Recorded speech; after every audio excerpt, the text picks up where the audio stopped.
ओम नमो भगवते वासुदेवाय. तर आपण श्रीमद भागवत महापुराण पाहत आहोत आणि त्यातील हा आपला तृतीय स्कंद चालू आहे. तृतीय स्कंदातील अध्याय 15व्या अध्यायामध्ये आपण जय विजय यांना सनकादिकांचा शाप हे पाहणार आहोत.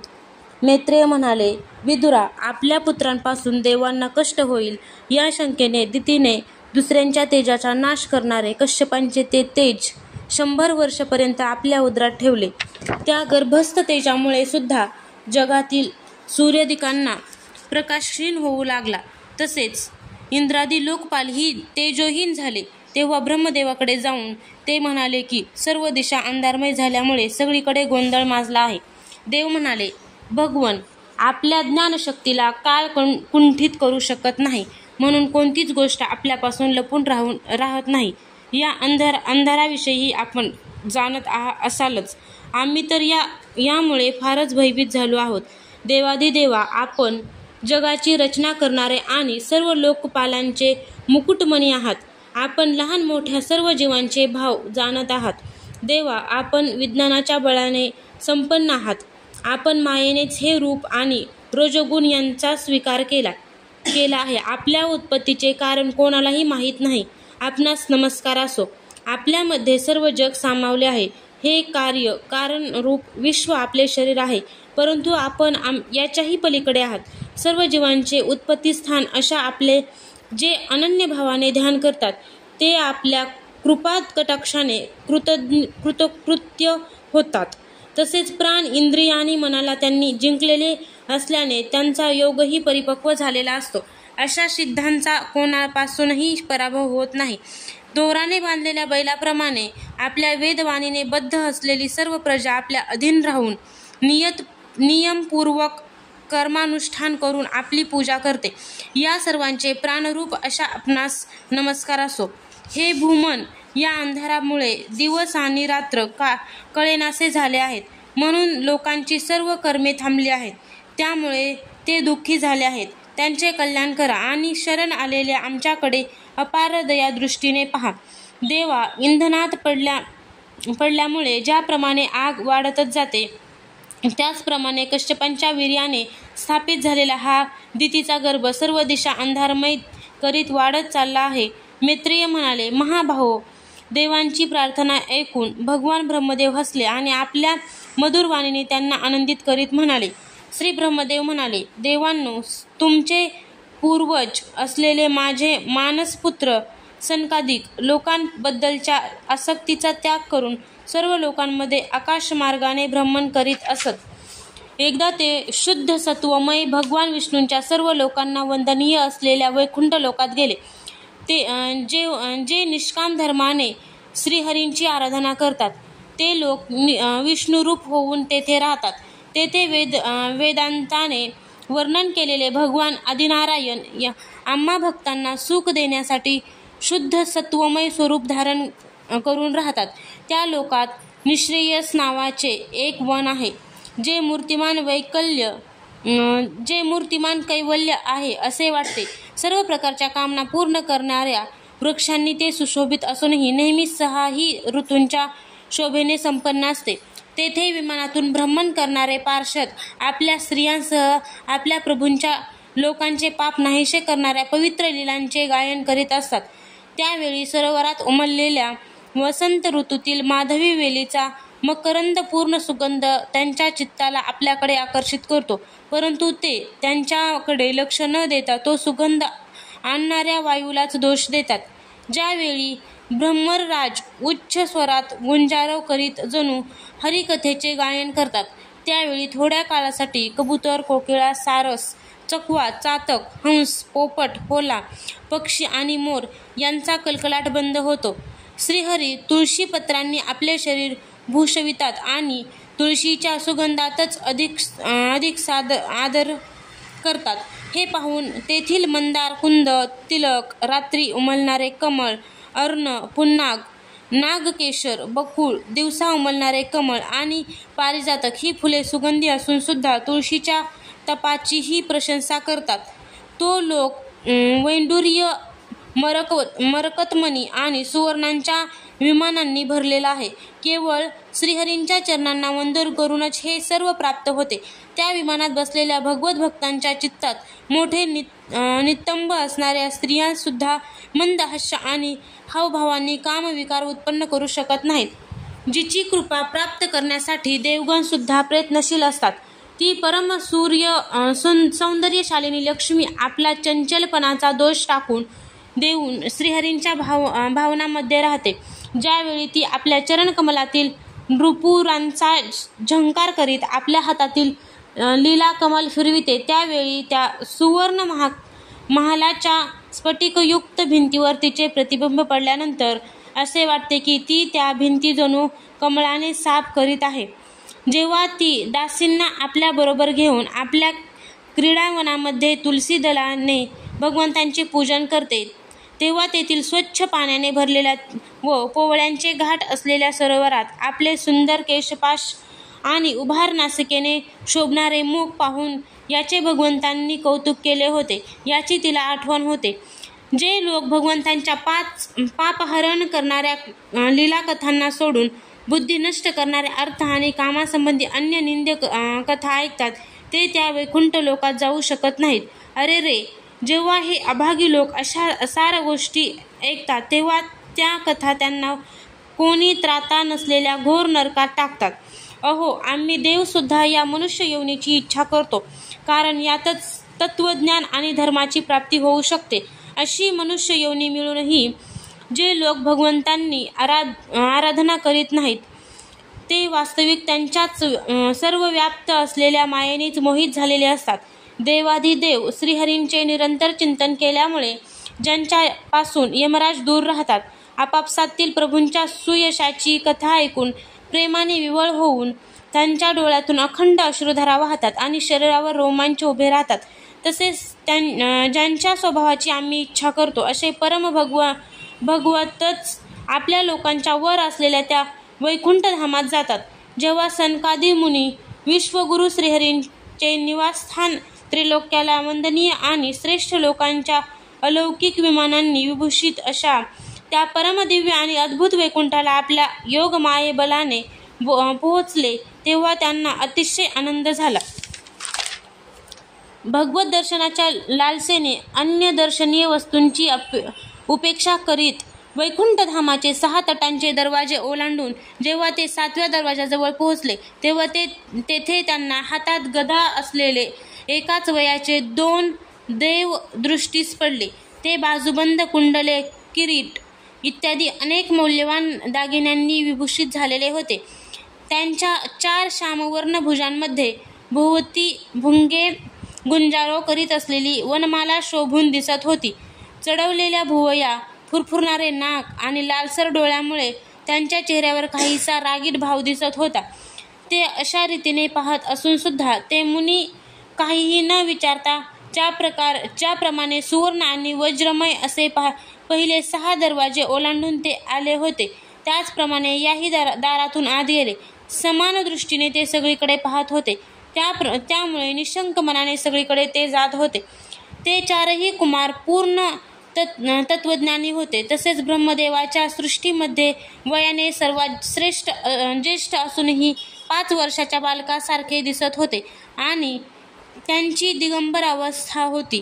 त्यांना अशा प्रकारे निसंकोचपणे आत जाताना पाहून भगवंतांच्या ब्राह्मणांचा आदर करण्याच्या स्वभावापेक्षा विपरीत स्वभाव असणाऱ्या त्या द्वारपालांनी त्यांच्या तेजाला तुच्छ मानून काठीने त्यांना अडविले. वास्तविक त्यांच्याशी असे दुर्वर्तन करणे योग्य नव्हते. वैकुंठवासी देवांच्या समक्ष जेव्हा त्या द्वारपालांनी त्या अत्यंत पूज्य कुमारांना अडविले, तेव्हा आपल्या प्रियतम प्रभूंच्या दर्शनात विघ्न आल्यामुळे त्यांचे डोळे क्रोधाने काहीसे लाल झाले आणि ते म्हणाले, मुनी म्हणाले, अरे द्वारपालांनो, जे लोक भगवंतांची महान सेवा करून त्या प्रभावाने या लोकाची प्राप्ती घेऊन येथे निवास करतात, ते तर भगवंतांच्या सारखेच समदर्शी असतात. तुम्ही दोघे यांच्यापैकीच असून स्वभावात एवढी विषमता कशी? भगवंत तर परमशांत स्वभावाचे आहेत, त्यांचा कोणाशीही विरोध नाही, तर मग ज्याच्याविषयी संशय घ्यावा असा येथे कोण असणार? तुम्ही स्वतः संशयी आहात, म्हणून आपल्याप्रमाणे दुसऱ्यावर संशय घेत आहात. भगवंतांच्या उदरात हे सारे ब्रह्मांड आहे, म्हणून इथे राहणारे ज्ञानीजन सर्वात्मा श्रीहरी व आपल्यात काही भेद मानित नाहीत. उलट महाकाशात घटाकाश असावे त्याप्रमाणे भगवंतात आपल्याला अनुस्यूत समजतात. तुम्ही देवरूपधारी आहात, मग तुम्हाला येथे असे काय दिसले की ज्यामुळे तुम्ही भगवंताच्या ठिकाणी अंतर्गत भेदामुळे उत्पन्न होणाऱ्या भयाची कल्पना केली. आपल्या त्या भगवान वैकुंठनाथांचे पार्षद आहात, परंतु तुम्ही अत्यंत मंद बुद्धी आहात, म्हणून तुमचे कल्याण करण्यासाठी आम्ही तुमच्या अपराधाला योग्य असा दंड देण्याचा विचार करीत आहोत. या भेदबुद्धीच्या दोषामुळे तुम्ही या वैकुंठ लोकातून निघून त्या पापमय योनीत जा. तेथे काम, क्रोध आणि लोभ हे प्राण्यांचे 3 शत्रू निवास करतात. सनकादिकांचे हे कठोर वचन ऐकून आणि ब्राह्मणांचा शाप कोणत्याही शस्त्र समूहाने निवारण होत नाही हे जाणून श्रीहरींच्या त्या 2 पार्षदांनी अत्यंत दीनभावाने त्यांचे चरण पकडले. त्यांचे स्वामी श्रीहरीसुद्धा ब्राह्मणांना अतिशय घाबरतात हे त्यांना माहीत होते. नंतर ते म्हणाले, भगवान, आम्ही अपराधी आहोत, म्हणून आम्हाला जो दंड दिला आहे तो आम्हाला मिळालाच पाहिजे. त्यामुळे भगवंतांच्या आज्ञेचे उल्लंघन करण्याचे आम्हाला लागलेले पाप पूर्णपणे नाहीसे होईल. आपल्याला आमची थोडीसुद्धा दया येत असेल तर अशी कृपा करा की जेणेकरून त्या अधमाधम योनीत जाऊनही आम्हाला भगवंतांची स्मृती नाहीशी करणारा मोह होऊ नये. इकडे साधूजनांचे हृदयधन असणारे भगवान कमलनाथ यांना आपल्या द्वारपालांनी सनकादी साधूंचा अनादर केलेला समजला तेव्हा परमहंस मुनिजन त्यांचा शोध घेत असतात. अशा पायांनी चालत श्रीलक्ष्मीसह ते तेथे आले. सनकादिकांनी पाहिले की आपल्या समाधीचे भाग्य असणारे श्री वैकुंठनाथ स्वतः आलेले आहेत. त्यांच्या समवेत छत्र चामरे घेऊन पार्षदही आहेत. तसेच प्रभूंच्या दोन्ही बाजूंना राजहंसाच्या पंखाप्रमाणे 2 शुभ्र चवऱ्या ढाळल्या जात आहेत.